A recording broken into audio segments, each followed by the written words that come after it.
আমরা দুজন দুটো পরিবার মিলে, আর সেই মিনিস্ট্রির নাম হচ্ছে সেভিং গ্রেস। এবং আমরা এখানে মিনিস্ট্রি করছি 2019 থেকে। এবং আমার বাপতিস্ম হয়েছে, আমি এক হিন্দু ফ্যামিলি ব্যাকগ্রাউন্ড থেকে আমার বাপতিস্ম হয়েছে 2012 সালে 5ই মে, সামনেই আসছে 2012 5ই মে।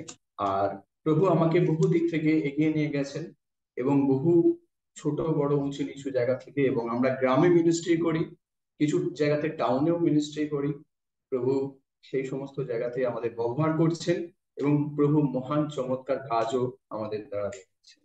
তাই প্রভুকে ধন্যবাদ। আর আজকে এখানে সুযোগ পেয়ে আমি ব্যস্ত ছিলাম, কিন্তু কবিবাবু বলাতে আমি পাশাজি বলাতে আমি মানা করি না, নিশ্চয়ই আমি করব। এবং প্রভু আশীর্বাদ করুন। এবং আসি আজকের বাক্যে। তো আজকে বাক্যে যাওয়ার আগে আমরা একটা ছোট্ট প্রার্থনা করি। প্রভু যিশু, তোমায় ধন্যবাদ জানাই, আজকে এই সুন্দর সময় তুমি আমাদের দিয়েছো এবং আমাকে বিশেষ করে দিয়েছো, ধন্যবাদ। এবং প্রভু আমি প্রার্থনা করি, প্রভু আজ পবিত্র আত্মা তুমি আমাকে চালনা করো, আমাকে বলতে সাহায্য করো, এবং যে বাক্য তুমি আজকে শুধু আমার সঙ্গে নয় এবং সকলের সঙ্গে, আমাদের সকল ভাই বোনের সঙ্গে কথা বলতে চাও, তার বিষয়ে পবিত্র আত্মা তুমি আমাকে গাইড করো, পরিচালনা করো। আমার ঠোঁট এবং আমার মুখ হয়ে তুমি কথা বলো।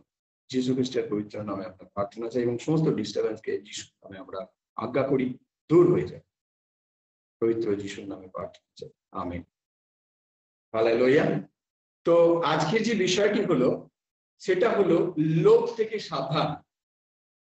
বিষয়টি আরেকবার বলি, লোভ থেকে সাবধান। লোকলিখিত সুসমাচার তার 12 অধ্যায় 15 পদ। সেখানে বলছেন, প্রভু যিশু বলছেন তার শিষ্যদের, পরে তিনি তাহাদিওকে বলিলেন, সাবধান, সর্বপ্রকার লোভ হইতে আপনাদিগকে রক্ষা করিও, আপনাদিগকে রক্ষা করিও। কেননা উপচিয়া পড়িলেও মানুষের সম্পত্তিতে তাহার জীবন হয় না। আমরা এই বাক্যটিকে যদি আমরা সত্যিভাবে ধ্যান দিয়ে পড়ি বা দেখি, প্রভু যখন কথা বলছিলেন আমার সঙ্গে এই বিষয়টা নিয়ে, শুধু কি আমরা সম্পত্তির বিষয়ে ভাববো? সম্পত্তিতে কি শুধু আমাদের লোভ থাকে, আদার্স বা অন্য কিছু কি নয়? ঈশ্বর আমাদের এখানে কি বোঝাতে চাইছেন, প্রভু যিশু আমাদের এখানে কি বোঝাতে চাইছেন, নানান অ্যাঙ্গেল থেকে যদি আমরা দেখি, যখন বিশেষ করে আজকের বিষয়টি আমরা সম্পূর্ণ করে দেখব, তখন হয়তো আরো কিছু বিষয় আমাদের জীবনে থেকে যাবে, কিন্তু আমরা অনেক কিছু জিনিস হয়তো আমাদের জীবনে খুলে আসবে, অনেক কিছু হয়তো নতুন আমার জীবনে খুলে আসতে পারে। তো ঈশ্বর এখানে বলছে, ঈশ্বরের বাক্য বলছে, যদি উপচে পড়ে, overflow, if become a overflow, যদি সেটাকে ভরে ভরে ওভারফ্লো দেওয়া হয় না, মানুষের কোনোদিনই সেটা পুরাবে না, মানে শেষ হবে না, শেষ হবে না। আর কিন্তু সেই শেষ হলেও মানুষ তাদের জীবন পায় না। সেই জীবনটা কি? সেই জীবনটা কি শুধু এই আমাদের পৃথিবীর জীবন? না না না, সেটা ছেড়ে দিন, সেই জীবন তো ছাড়ুন, অনন্তকালের জীবন হারিয়ে ফেলে মানুষ। সম্পত্তি শুধু নয়, সম্পত্তি ছাড়াও বহু কিছু জিনিসের লোভের কারণে মানুষ তার জীবনকে, আজকে দেখি সম্পত্তি ছাড়া ও আর কি কি লোভ আমাদের হয় বা হতে পারে। তাই তো প্রভু যিশু বলেছেন যে সর্বপ্রকার লোভ, নট অনলি ইউর প্রপার্টি, শুধু তোমার সম্পত্তির কথা বলেনি, শুধু নিজের বাড়ি, নিজের গাড়ি, নিজের টাকা পয়সা শুধু নয়, সেগুলো ছাড়াও বলেছে সর্বপ্রকার, সর্বপ্রকার লোভ হইতে সাবধান থাকতে বলেছে। চলো আমরা প্রথমে একটু সম্পত্তির দিকে বা একটু কিছু কিছু বিষয়ের দিকেই দেখে নিই। যেমন কোন কোন কোন বস্তু আছে, কোন জিনিস আছে যেগুলো আমার কাছে নেই, যেটা আমার কাছে নেই অন্যের কাছে আছে, যেটা আমার কাছে নেই যেটা অন্যের কাছে আছে, সেটার জন্য আমার লোভ হতে পারে, আমাদের লোভ হতে পারে, আপনার লোভ হতে পারে। আমরা কি সেই লোভনীয় জায়গায় পড়ে আছি? সেটা কি আমার লোভ হয়? হতে পারে। সেটা কোনো বস্তু হতে পারে, সেটা কোনো জিনিস হতে পারে, সেটা কোনো কোনো সম্পর্ক হতে পারে, নিজেকে দেখতে সৌন্দর্যতা, নিজের কোনো থিংস, কোনো চুল, গায়ের রং, এক্সেট্রা এক্সেট্রা, মানে ইত্যাদি ইত্যাদি আরো কোনো জিনিস হতে পারে। সেই জিনিসগুলোর প্রতি কি আমার লোভ আছে, যেটা অন্যের কাছে আছে আমার কাছে? তো এই লোভ থেকে আমাদের সাবধান হতে হবে। এটা ছাড়া ভাবুন, নেক্সট, এটা ছাড়া ভাবুন বা আমরা যদি দেখি আমাদের কাছে সেই সমস্ত বিষয় যেগুলো আছে, যেগুলো এরকম নয় যে অন্যের কাছে আছে সেটার প্রতি লোভ হচ্ছে, যেটা আমার কাছে আছে। আমি প্রথমে বললাম অন্যের কাছে আছে, এবার ধরুন আপনার কাছে কি আছে আর সেটার প্রতি আপনার লোভ বা আপনার মন বা আপনার আসক্ত হয়ে আছে। আমরা বিশেষত যখন আমরা দেখি যে আমার কাছে কি আছে, ফার্স্ট আমরা দেখি যে টাকা পয়সা। প্রথম আমার কাছে টাকা আছে, আমার কাছে সোনা আছে, আমার কাছে বাড়ি আছে, আমার কাছে গাড়ি আছে। তো সেই সমস্ত বস্তুতে আমরা কি করি, আমরা লোভ করে ফেলি, আমরা আকর্ষিত হয়ে থাকি। তাই সর্বপ্রকার লোভের কথা এখানে বলা হচ্ছে। পরবর্তী বাক্যে যদি আমরা যাই 16 থেকে 21, সেই ওই পদেরই লুক 12 অধ্যায় 16 থেকে 21 পদে যদি আমরা দেখি, সেখানে খুব সুন্দরভাবে একটি ব্যক্তির কথা এখানে বর্ণনা করা হচ্ছে। সেই ব্যক্তিটি হলেন কি, তার ক্ষেতে প্রচুর মানে শস্য ফলেছে, আর তিনি কি করছেন, তিনি ভাবছেন কি, আর তিনি তাহাদিওকে এই দৃষ্টান্ত কইলেন, একজন ধনবানের ভূমিতে, এটা বললেন যে একজন গরিবের ভূমিতে, ইটস কল ধনবান, এখানে বলেছে একজন ধনবানের মানে একজন ধনী লোকের জমিতে প্রচুর শস্য হলো, প্রচুর শস্য হলো, উৎপন্ন হয়েছে, শুদ্ধ ভাষা এখানে বলছে উৎপন্ন হইয়াছিল। তাহাতে সে মনে মনে বিবেচনা করিতে লাগিল যে আমার শস্য রাখিবার স্থান নাই, কোথায় আমি রাখবো, আমার রাখার জায়গায় নেই, এত হয়েছে, কোথায় আমি রাখবো। তো সে ভাবলো যে আমার যে ছোট ছোট গোলা ঘর গুলো আছে, ছোট ছোট স্মল, সেগুলোকে আমি ভেঙে দেবো, দিয়ে বড় গোলা ঘর বানাবো, আর সেখানে আমার শস্যগুলোকে স্টোর করবো, আর সেখানে আমি স্টোর করব। আর আমরা যদি 19 পদে দেখি, বহু বছরের নিমিত্ত তোমার জন্য অনেক বস্তু সঞ্চিত আছে, বিশ্রাম করো, ভোজন পান করো, আমোদ প্রমোদ করো। কিন্তু ঈশ্বর তাহাকে কইলেন, হে নির্বোধ, অর্ধরাত্রি তোমার প্রাণ তোমা হইতে দাবি করিয়া লইয়া যাইবে, তবে তুমি এই যে আয়োজন করিলে এ সকল কাহার হইবে? হালেলুয়া। এখানে যিশু বলছেন যে তুমি যে এই সমস্ত কিছু ভাবলে, এই প্ল্যান করলে, এই জিনিসগুলো রাখবে, নিজের লোভ করে বসলে, যদি তোমার প্রাণটা আজকে উড়ে যায়, যদি তোমাকে আমি আজকে নাশ করে দিই, আমি যদি তোমাকে আজকে তুলে নিই, তোমার এই প্রপার্টি, তোমার এই ধন সম্পদ এক্সেট্রা ইত্যাদি, এই সমস্ত বিষয়বস্তুর কি হবে? বুঝতে পারছি? তো আমরা হয়তো ভাবতে পারি যে আমি এরকম ভাবি না, বা আপনাদের ভাবি না, কিন্তু একবার যদি আমরা একটু চোখ বন্ধ করি আর ভাবি, আমরা দেখতে পাবো আমরা মাঝে মাঝে ভেবে থাকি। ধরুন আপনার গাড়িটা কোথাও পার্ক করা আছে, আর একবারের জন্য চিন্তা হলো গাড়ির কাঁচটা কেউ ভেঙে দিল না তো, গাড়িতে কেউ একটু স্ক্র্যাচ লাগিয়ে দিল না তো, বা আপনার বাইকের হ্যান্ডেলটা কেউ কিছু করলো না তো। ওটা তো একটা বিষয় গেল। কেন? যেখানে ধন সেখানে মন পড়ে থাকবে। যেখানে আমাদের ধন সেখানে আমাদের মন পড়ে থাকবে। তো লোভটা কোথায়? এখানে। আমি আমার গাড়িটাকে নিয়ে ভাবলাম, আমার ভালো বাড়ি বানিয়েছি সেটা নিয়ে ভাবলাম, অনেক টাকা আছে, আর আমি চিন্তা করছি কি আমার কাছে প্রচুর টাকা আছে, তো আমার কোনো চিন্তা নেই, আমার সব চলে যাবে। কেন? আমার লোভ টাকার প্রতি রই। আমার সোনা আছে, আমার ব্যাংক ব্যালেন্স আছে। সবচেয়ে বড় কি জিনিস জানেন তো? এই সমস্ত জিনিস আমরা হারাতে ভয় পাই। বহু মানুষ আছি আমরা বিশ্বাসের মধ্যে থেকেও, প্রভু যিশুর মধ্যে থেকেও, আমরা প্রভু যিশুকে বিশ্বাস করেও আমরা এই সমস্ত জিনিসকে হারাতে ভয় পাই। আমরা জীবন হারাতে ভয় পাই না, কিন্তু আমরা বস্তু হারাতে ভয় পাই, আমরা টাকা পয়সা হারাতে ভয় পাই, আমরা সোনাদানা হারাতে ভয় পাই। আমাদের লজ্জা করার কোনো প্রয়োজন নেই, আমাদের পরিবর্তন করার প্রয়োজন আছে। তাই বস্তুগুলোর প্রতি লোভনীয়তা কমান নয়, ছাড়ুন। আমি নিজেকেও বলছি ছাড়তে হবে, হয়ে থাকে আমাদের, সামটাইমস হ্যাপেন্স, হয় আমাদের কিছু সময়। ভেবে দেখেন আমরা কখনো কখনো, এবার আসছে আমি দ্বিতীয় বিষয়ে, আগে আসলাম প্রথমে যে অপরের কাছে কি আছে সেটার প্রতি লোভ, এবার নিজের কাছে কি আছে সেটার প্রতি লোভ। এবার আসি আমরা একটু আলাদা ভাবে, যে আমরা কি রকম ভাবে আরো লোভের প্রতি আমাদের ভাবনা চিন্তাকে রাখি। ভেবে দেখুন, কখনো কখনো আমরা কোনো লোককে ইনভাইট করি, আমরা আমন্ত্রণ জানাই, আমরা নিমন্ত্রণ করি। আর আমরা কাদের নিমন্ত্রণ করি জানেন? যারা আমার লেভেলে, আমার যে লেভেলে মানুষ, আমি কোনো অনুষ্ঠান করছি আর আমার লেভেলের মানুষকে আমি নিমন্ত্রণ করবো। আমার বার্থডে বলুন, আমার অ্যানিভার্সারি বলুন, ম্যারেজ অ্যানিভার্সারি বলুন, বা আমার কোনো কিছু বিষয়বস্তু আছে, সেই কারণে আমি একটা ভোজ প্রস্তুত করলাম। আর সেখানে আমি আমার লেভেলের মানুষকে ইনভাইট করলাম, লেভেলের মানুষকে আমি আমন্ত্রণ জানালাম। কেননা আমি জানি তারা ভালো ভালো গিফট দেবে। এটাও এক প্রকার লোভ নয় যে সে ভালো পোশাক পরে আসবে? আমার পার্টিটা যেন খারাপ না হয়ে যায়, আমার ইন্টেনশনটা, আমার যে মানে ফোকাসটা, আমার যে স্ট্যাটাসটা, সেটা যেন খারাপ না হয়ে যায়। তো আমরা স্ট্যাটাস হারাতে ভয় পাই, স্ট্যাটাসের লোভ থাকে, আকর্ষণ থাকে, অ্যাট্রাকশন থাকে। হালেলুয়া।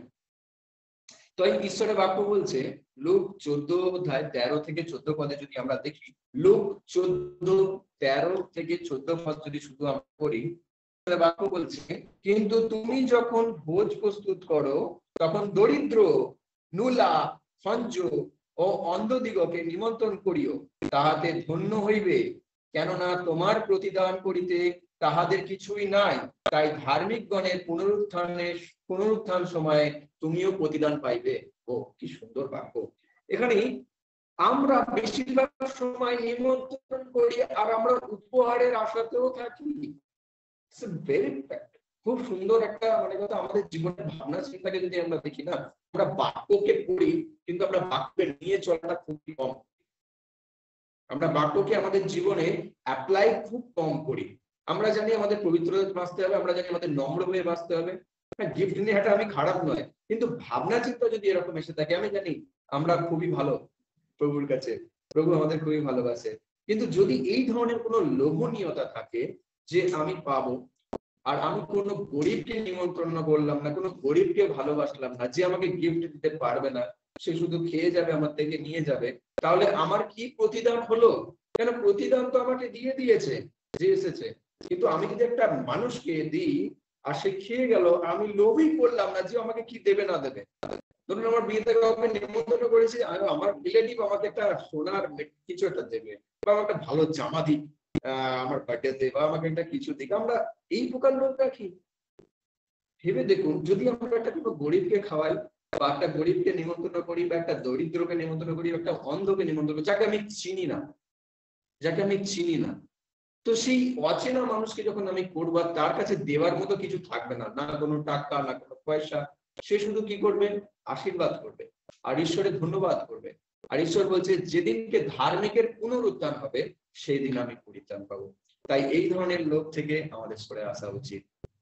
হ্যাঁ, আমরা লেভেলের মানুষকে করব, আমরা স্ট্যাটাস মানুষকেও করব, কিন্তু আমাকে এই ধরনের মনোভাবকেও নিয়ে চলতে হবে। আমার মনোভাবটা যেন কারো কাছ থেকে প্রতিদান নেওয়ার প্রতি না থাকে। হ্যাঁ, আমি বলছি না যে আপনি আপনার লেভেলের মানুষকে নেমন্তন্ন করবেন না বা আমন্ত্রণ করবেন না, করবেন, প্রতিদানের আশায় করবেন না, গিফটের আশায় করবেন না, লোভনীয়তার আশায় করবেন। আরেকটা বিষয়ে আসি, আমরা পাওয়ার আশায় করি, একটু বলে নিই, যেমন স্ট্যাটাস ঠিক রাখে যে সেইভাবে, বা গিফট। আরেকটা বিষয় হচ্ছে, আমরা গিফট দিই, আমরা কিরকম মানুষকে গিফট দিই, ও আমাকে কিরকম দিয়েছিল আমি সেরকম দেবো, বা ওই মানুষটা আমাকে কেমন গিফট দিতে পারে আমি সেরকম গিফট ওকে দেব। কেন, আমারও একটা আশা রয়েছে, আমি যদি ওকে ভালো দিই ও আমাকে ভালো দেবে, বা ও আমাকে ভালো দিয়েছিল আমি ওকে আরো ভালো মানে এরকম দিই। তো এতে কি হলো, প্রতিদান আমি পেলাম না, আর যে যে দিচ্ছে সেও প্রতিদান পেল না, গিফট এক্সচেঞ্জ হয়ে গেল। হালেলুয়া। আমাদের এই ধরনের, দেখুন, কেউ যদি দেয় সেটা খারাপ নয়, কিন্তু আমার আশা যেন ভিতরে না থাকে, ওই ভিতর থেকে আসা সেই ইচ্ছাটা যেন না থাকে।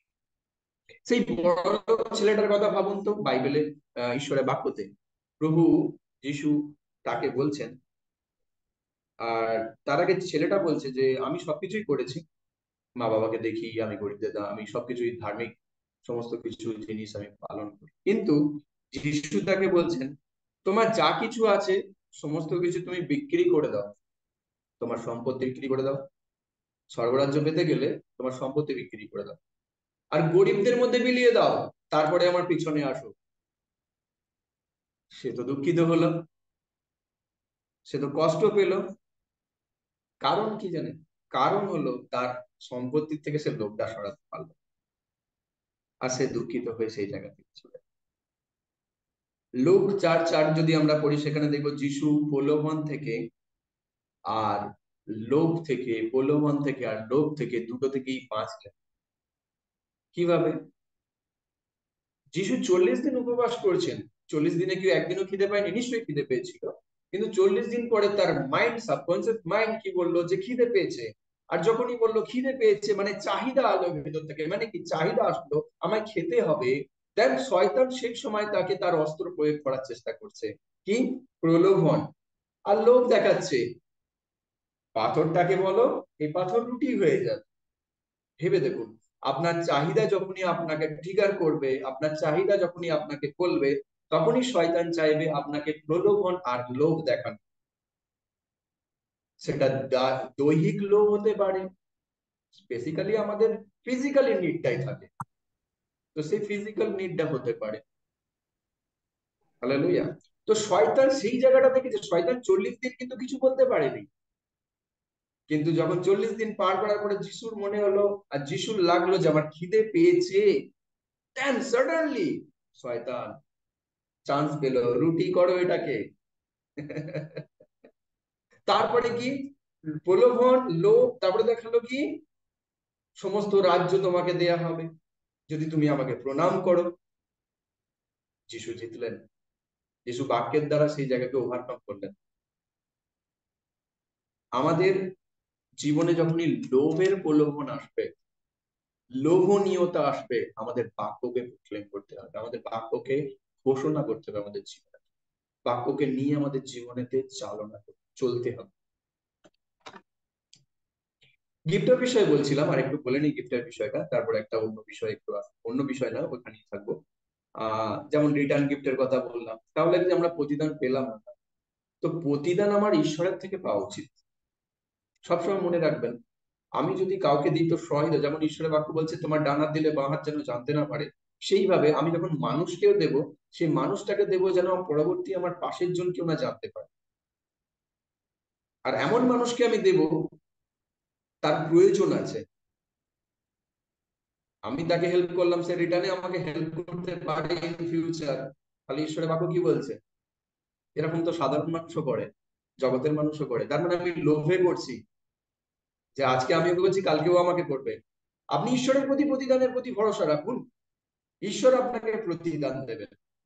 আমার জীবনে যদি আমি এরকম বহু ঘটনা বলি, অনেক সাক্ষ্য হয়ে যাবে।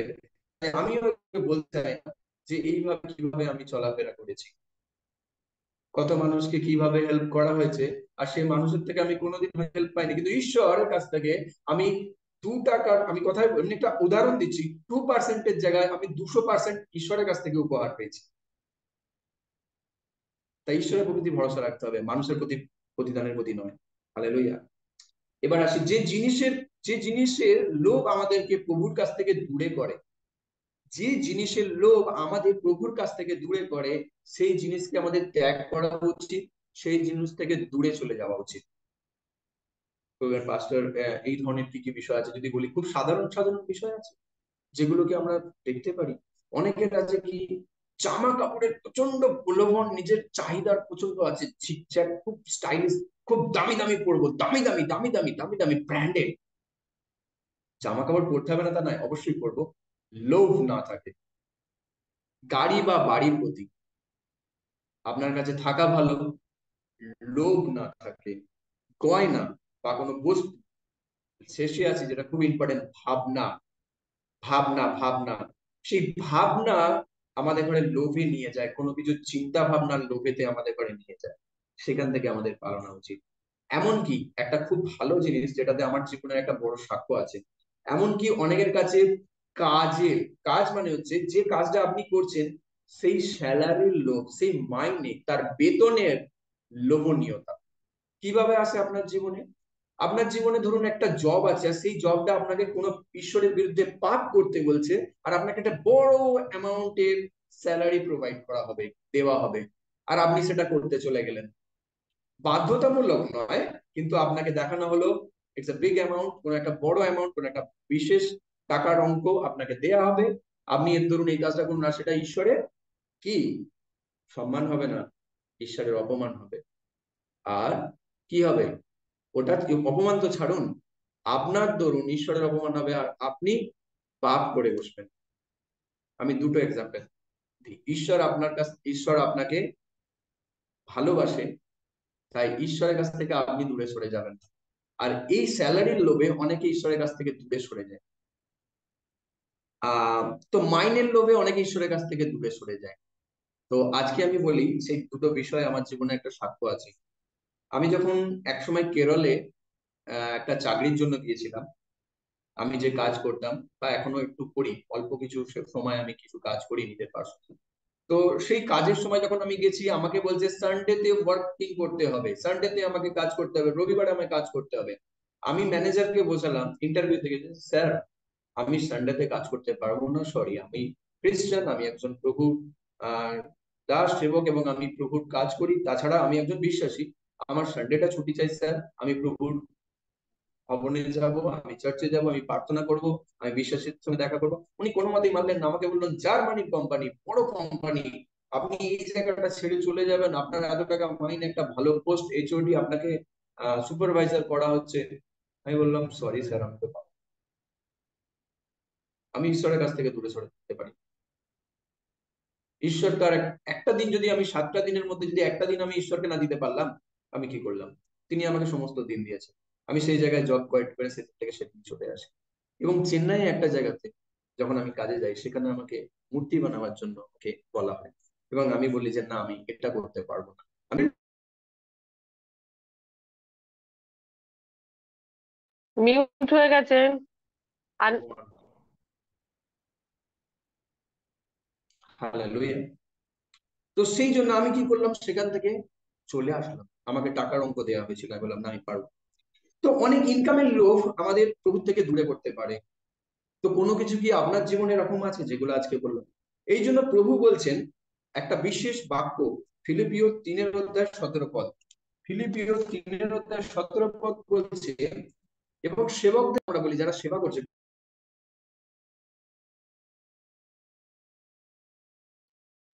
আবার মিউট হয়ে গেছেন। পেট পেট তাদের ঈশ্বর, পেট তাদের ঈশ্বর।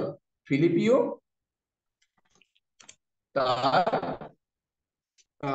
3:17 বলছে, ভাতৃগণ তোমরা সকলে মিলে, সরি, 3:17 আমার অনুকরী হও, এবং আমরা যেমন তোমাদের আদর্শ তেমনি আমাদের ন্যায় যাহারা চলে তাহাদের প্রতি দৃষ্টি রাখো। কেননা অনেকে এমন চলিতেছে, যাহাদের বিষয়ে তোমাদের বারবার বলিয়াছি এবং এখনো রোদন করিতে করিতে বলিতেছি, তাহারা খ্রিস্টের ক্রুশের শত্রু, তাহাদের পরিণাম বিনাশ, উদর তাহাদের ঈশ্বর, এবং নিজ লজ্জাতি তাহাদের গৌরব, তাহারা পার্থিব বিষয়ে ভাবে, তাহারা পার্থিব বিষয়ে ভাবে, আর উদর পেট তাদের ঈশ্বর হয়ে গেছে। আমরা যেন ঈশ্বরের কাজ করি না, যেন পেটের জন্য, নিজের সমস্ত কিছু চালাবার জন্য। যদি এরকম ভেবে করি যে না, আমার কোনো কিছু নেই, আমার কোনো কিছু করার নেই, তাই আমি ঈশ্বরের কাজ করব, আর ঈশ্বরের কাজ করে আমার ঘর সংসার চালাবো, এইভাবে চলে না। আপনাকে ভাবনা রাখতে, আমি ঈশ্বরের কাজ করবো, ঈশ্বর আমাকে সামলাবে, ঈশ্বর আমাকে চালাবে, ঈশ্বর আমাকে নিয়ে যাবে, ঈশ্বর আমার সমস্ত কিছু দেখভাল করবে। নাকি না, আমি এইটাকে আমার জীবিকা হিসেবে নেবো, সেকেন্ডারি আমি মিনিস্ট্রিকে রাখবো, ফল হয়ে যাবে। তো একজন বিশ্বাসী বা একজন সেবকের জীবনে পেট চালাবার জন্য সেবা না হোক, সেই লোভনীয়তাটা সেবার লোক যেন সেরকম ভাবে তার জীবনে থাকে। এবং বিশেষ করে সেবকের কাছে লোভ করা, এই ধরনের লোভ করা যেন না আসে। কেউ আমাদের জীবনকে কোনোভাবে যেন দাগ না লাগাতে পারে। আর আনা ঠিক নয় এই ধরনের লোভ, লোভ থেকে দূরে যাও। জীবন, আচ্ছা লাস্ট একটা কথা বলি, শেষ একটা কথা বলি।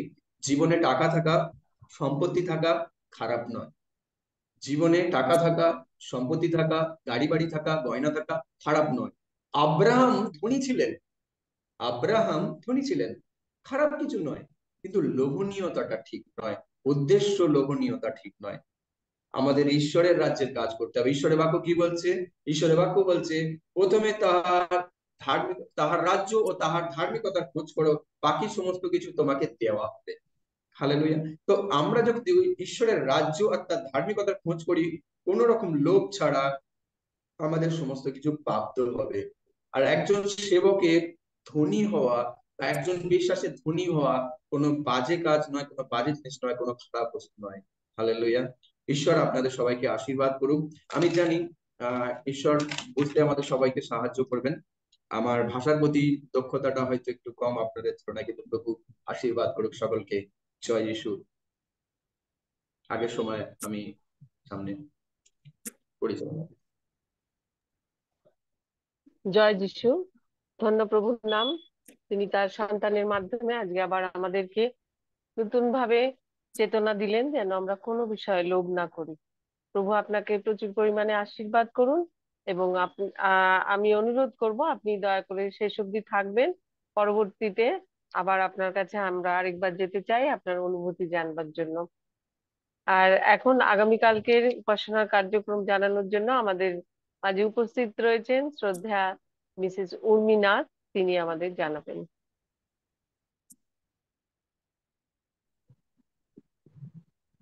মানবেন সবাইকে।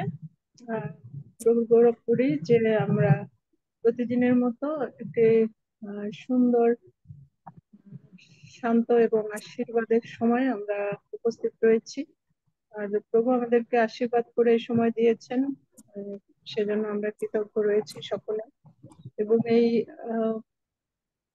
অনলাইন উপাসনার মধ্য দিয়ে আমরা অনেক আশীর্বাদ প্রাপ্ত হচ্ছি প্রতিদিন, এবং নতুন নতুন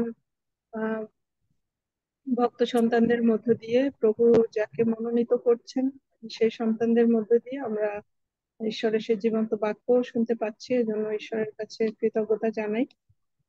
আজকে ধন্যবাদ দেই যারা যে অংশে দায়িত্ব পালন করছেন সকলের জন্যই পিতার গৌরব করি। এবং যিনি আজকে বাক্য প্রচার করেছেন সে সুদূর অনেক দূর আমরা বাংলাদেশে এবং ইন্ডিয়া থেকে সেই সন্তান প্রভু যাকে মনোনীত করেছিলেন ধন্যবাদ দেই যে সেই সুন্দর বাক্যের মধ্য দিয়ে আমরা সকলে উৎসাহিত হয়েছি। আমি আগামীকালকের আপডেটটা জানিয়ে দিচ্ছি। আগামীকালকে পরিচালনা করবেন মিসেস লাইলা শালীন শোলে। শুভেচ্ছা জানাবেন পাস্টর পিটার পি বিশ্বাস। প্রথম প্রার্থনায় নিয়ে যাবেন মিসেস সান্ত্বনা দাস। আরাধনা প্রশংসা অংশ পরিচালনা করবেন রেভারেন্ড রবার্ট এস বৈদ্য। আগামীকালকে প্রচার করবেন ডক্টর অসীম রয়। এবং আপডেট আমি জানাবো মিসেস উর্মিনাথ। লিখিত সকল ধন্যবাদ প্রার্থনায় বিষয় নিয়ে প্রার্থনায় নিয়ে যাবেন পাস্টর মানিক গাইন। এবং প্রভু প্রার্থনা আশীর্বচনও মানিক গাইন দিবেন, পাস্টর মানিক গাইন। শেষের ফেলোশিপে নিয়ে যাবেন মিসেস ওমেগা পাঠক। এই হলো আগামীকালকের শিডিউল। আশা করি যে আমরা আবার একত্রিত হয়ে আবার নতুন আশীর্বাদে শিখতে হব। ধন্যবাদ। ধন্যবাদ। ঈশ্বরের গৌরব করি।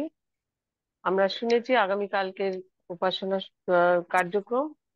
আর আবার প্রার্থনা করি যেন আগামীকালও এইভাবে আমরা আশীর্বাদে পরিতৃপ্ত হতে পারি। এখন আমাদের সমস্ত ধন্যবাদ এবং প্রার্থনার বিষয় নিয়ে প্রভুর চরণে নিবেদন করবেন। আমাদের মধ্যে উপস্থিত রয়েছেন শ্রদ্ধা মিসেস রিক্তা সামদ্দার। আমি অনুরোধ করব বোন রিক্তা সামদ্দার প্রার্থনায় নিয়ে যাবেন।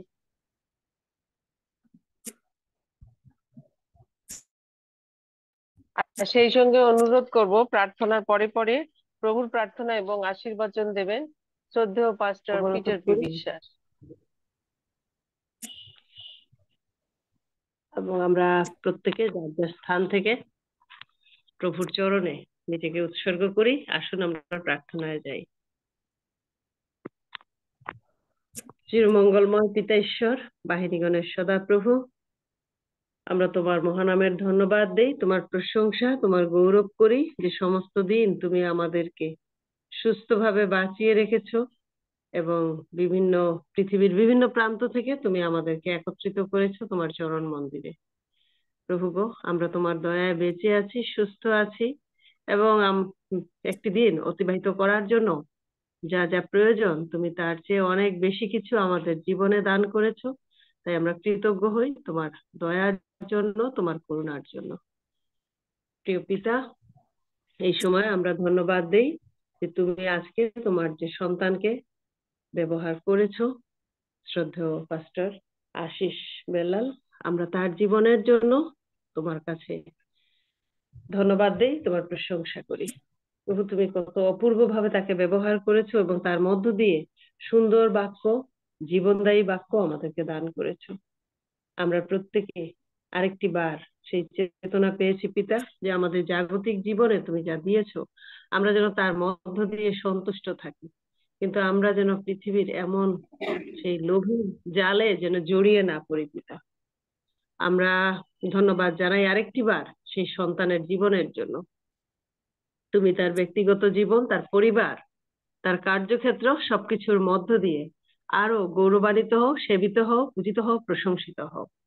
প্রভু গো, আমরা এই সময় আরো বিশেষ করে প্রার্থনা করি যে আগামীকাল তুমি যে সন্তানকে মনোনীত করেছো তোমার বাক্য প্রচারের জন্য, আমরা সেই শ্রদ্ধেয় অ্যান্ড্রু দাদার, অসীম অ্যান্ড্রু দাদার জন্য বিশেষ করে প্রার্থনা করি। আর আমরা বিশ্বাস করি যে ইতিমধ্যেই তুমি তাকে তোমার সেই পবিত্র আত্মার পরিচালনা দান করেছো। তুমি এই দয়া করো পিতা, যেন আমরা প্রত্যেকেই সুস্থভাবে বেঁচে থাকি এবং আগামীকাল এই সময়ে আবার যেন আমরা তোমার চরণে একত্রিত হতে পারি এবং আমরা একত্রে বসে যেন এভাবেই তোমার প্রশংসা, তোমার আরাধনা এবং বাক্যের মধ্য দিয়ে আমরা যেন প্রচুর রূপে আশীর্বাদ লাভ করতে পারি। প্রিয় পিতা, আমরা প্রার্থনা করি গ্রুপ পরিচালনার জন্য, যে সন্তানেরা নিরলস ভাবে কাজ করে যাচ্ছেন সেই সমস্ত সন্তানদের জন্য। তুমি তাদের জীবন, তাদের মিনিস্ট্রি সবকিছুর মধ্য দিয়ে অনেক সেবিত হও, পূজিত হও। আমরা প্রার্থনা করি বাংলাদেশ সহ পৃথিবীর সমস্ত দেশের শান্তির জন্য। প্রভু গো, তুমি সেই সমস্ত দেশে দয়া করো যে সমস্ত দেশে সেই যুদ্ধ চলছে, বিশেষ করে ইসরায়েল, ফিলিস্তিনি, ইরান, যে সমস্ত দেশে যুদ্ধ চলছে আমরা সেই সমস্ত দেশ তোমার কাছে রাখি। তুমি তোমার স্বর্গীয় শান্তি দান করো। প্রার্থনা করি বাংলাদেশের যারা বিভিন্ন স্থানে তোমার সুসমাচার প্রচার করছেন সেই সমস্ত